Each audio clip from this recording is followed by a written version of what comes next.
أهلا وسهلا بكم مرة تانية. وصلنا للتاسك الأخير في الديمو نمبر 1.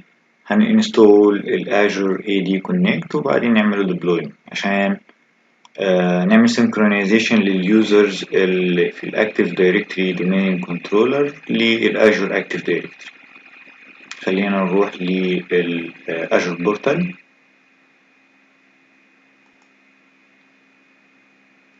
We need to connect to our Active Directory Domain Service. Use remote desktop connection.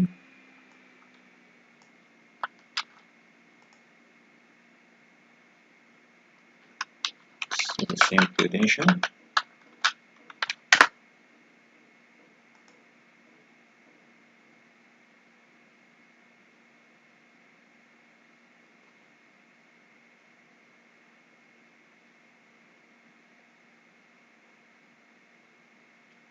دلوقتي هنضيف users الأول. خلينا نضيف users من Windows Administrative Tools User and Computers. تحت الدومين كنترولر اللي احنا ضفناه خلينا نعمل OU جديدة نسميها وليكن Azure، وجوه الأجور خلينا نضيف OU نسميها Users، نضيف كمان OU خاصة بالجروبس،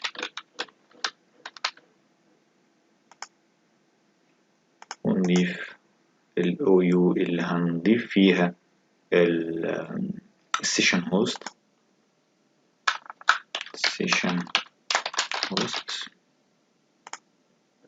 تمام. هنضيف user wd admin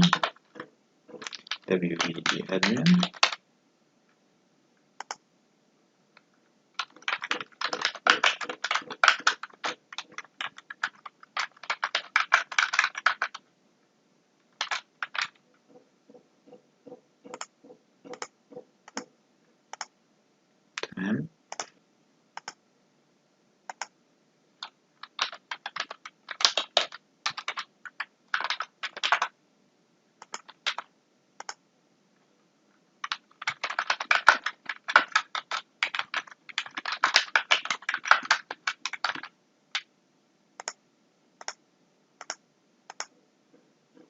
هنضيف كمان user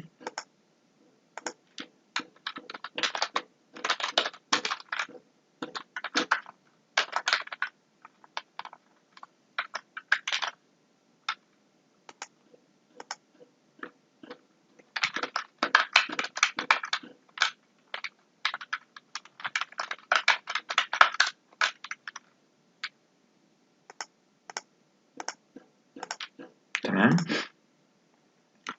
وخلينا نضيف كمان يوزر هنستخدمه واحنا بنعمل دومين جوين ونسميه دومين جوين. لما نيجي نربط السيشن هوست اللي في الهوست بول الخاصة بالدبليو في دي نربطه بالاكتيف دايركتري دومين سيرفيس.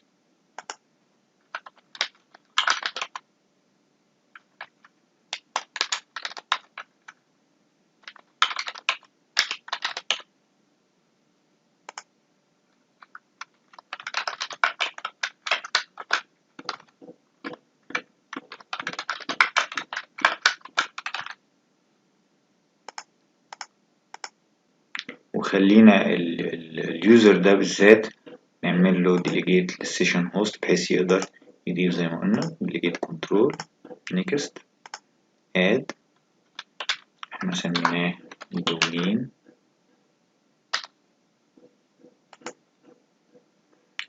domain join. اوكي next هنقول create custom task ونختار ان هو يقدر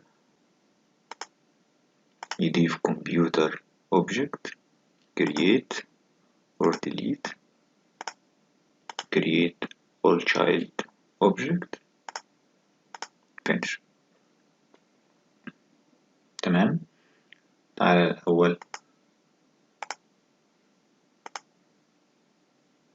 على اللوكال هوست نقفل ال Enhanced Security عشان نقدر ننزل ال Azure Active Directory Connect.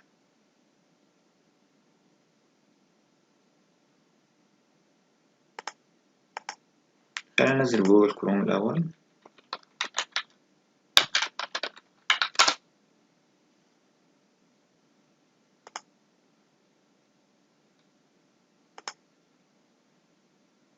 لغة فرنساوي.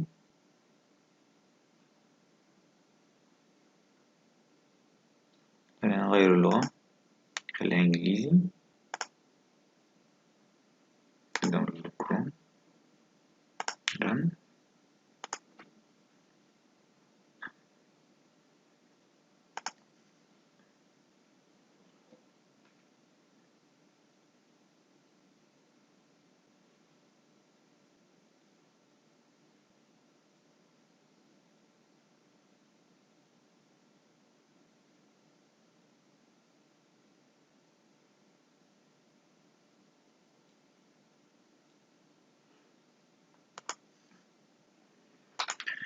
Azure AD Connect.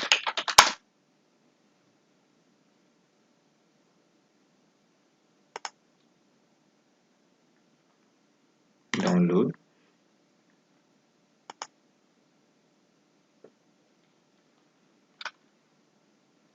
خلينا نعمل لوجن للأجر بورتال.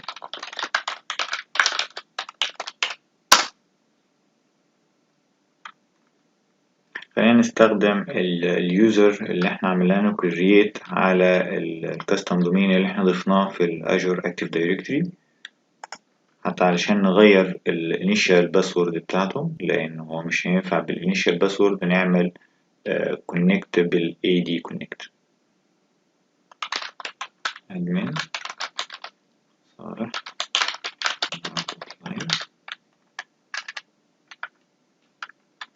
initial password.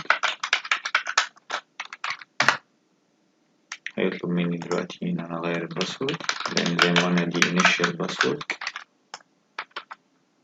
نستخدم باسورد جاهزة.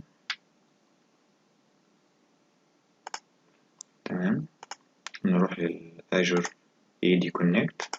الكونفيجريشن بتاعته سهلة وبسيطة جدا، يعني مفيهاش أدنى مشكلة إن شاء الله. ده بتستخدم Azure AD Connect بتاعتك. admin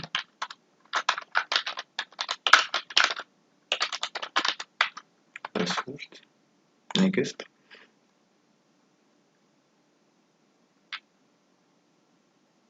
بعد كده هنحط الكريدنشال بتاعت الأكتيف دايركتري دومين كنترولر.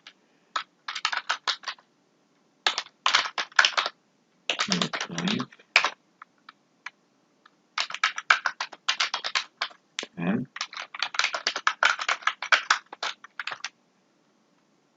next. كده السينكرونايزيشن هيتم على طول بمجرد ما نعمل انستول، بس انا مش عايز اعمل سينكرونايزيشن لكل الاو يو اللي جوه الدومين بتاعنا، فخليني تشيك اوت ستارت سينكرونايزيشن. هو دلوقتي بيعمل configuration للأكتيف دايركتري اللي على الويندوز سيرفر، وconfiguration على الأجر أكتيف دايركتري، بحيث إن هو يقدر يعمل synchronization بينهم هما الاتنين.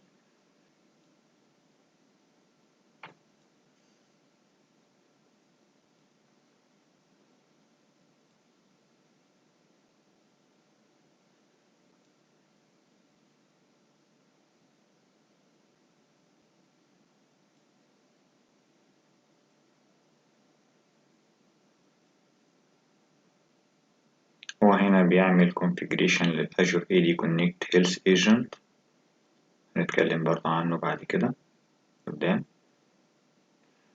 configuration complete exit. هنفتح تاني عشان نكستمايز في configuration، نختار ال OU بتاعت الأجر بس، هي نعمل لها synchronization لليوزر اللي جواها. باسورد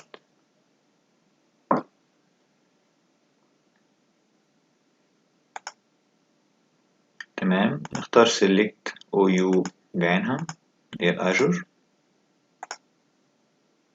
خلينا نتشيك الباسورد رايت باك بحيث لو حبينا نعمل ريسيت أو نغير الباسورد لأي يوزر من على الأجر أكتيف دايركتوري يكون متاح لينا. next.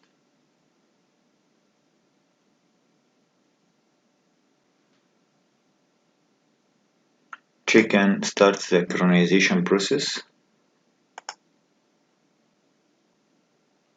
synchronization بيتم every 30 minutes.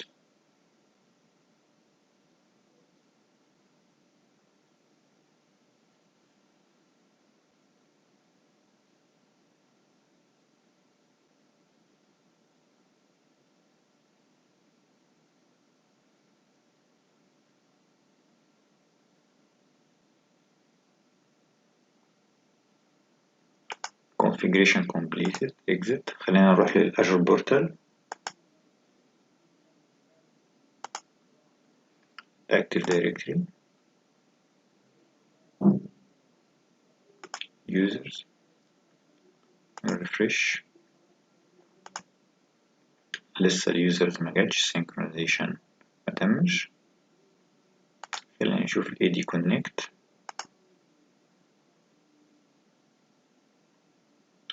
هنا بيقول لك إن في one domain enabled. خلاص اليوزرز بتاعتنا عمل لهم synchronization وكل حاجة تمام. بقى حاجة وحيدة، خلينا نرجع للسيرفر بتاعنا تاني.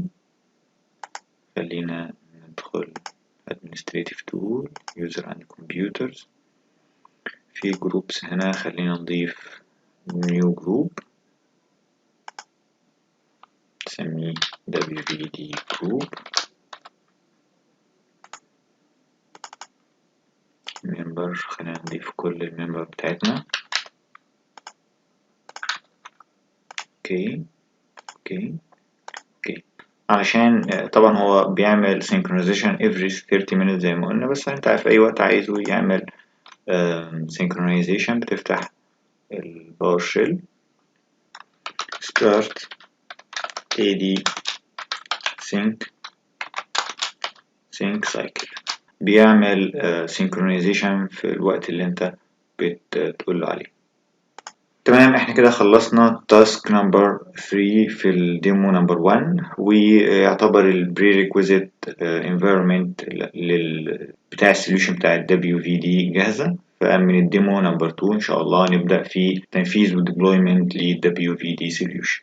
أتمنى يكون الديمو نمبر 1 مفهوم والناس كلها تعرف تطبقه. لو في حد عنده أي مشكلة في أي تاسك ياريت يكتب واحنا نناقشها معاه، أو لو في حاجة مش واضحة نعيد deployment بتاعتها أو نعيد توضيحها. شكرا لكم.